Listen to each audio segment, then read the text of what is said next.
Një djalë e pyeti baban e tij, cila është vlera e jetës sime? Në vend që t'i përgjigjej, babai i dha një gur të çmuar dhe i tha që ta çonte në treg për ta shitur. Nëse dikush e pyeste për çmimin, t'i ngrinte 2 gishtat, pa thënë asgjë. Djali shkoi në treg. Një grua pyeti, sa kushton guri? Djali ngriti 2 gishtat pa folur. Gruaja tha, 1000 lekë, do ta marr. Duket bukur në kopshtin tim. Djali u kthye në shtëpi dhe i tregoi babait. Babai tha, mirë. Tani çoje këtë gur në muze.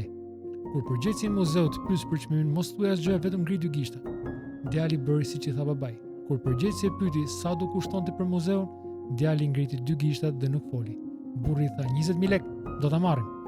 Djali u trondit dhe vrapoi në shtëpi për t'ia treguar babait. Babai i tha, tani çoje në një dyqan bizhuterish.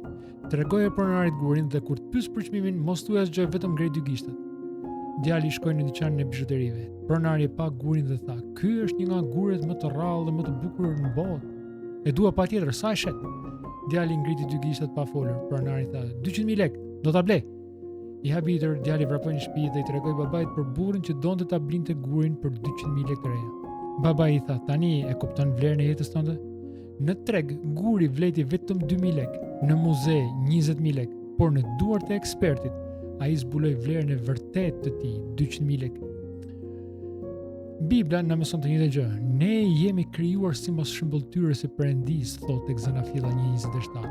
Kjo do të thotë se vlera jonë nuk përcaktohet nga opinioni i njerëzve, nga suksesi apo nga rrethanat.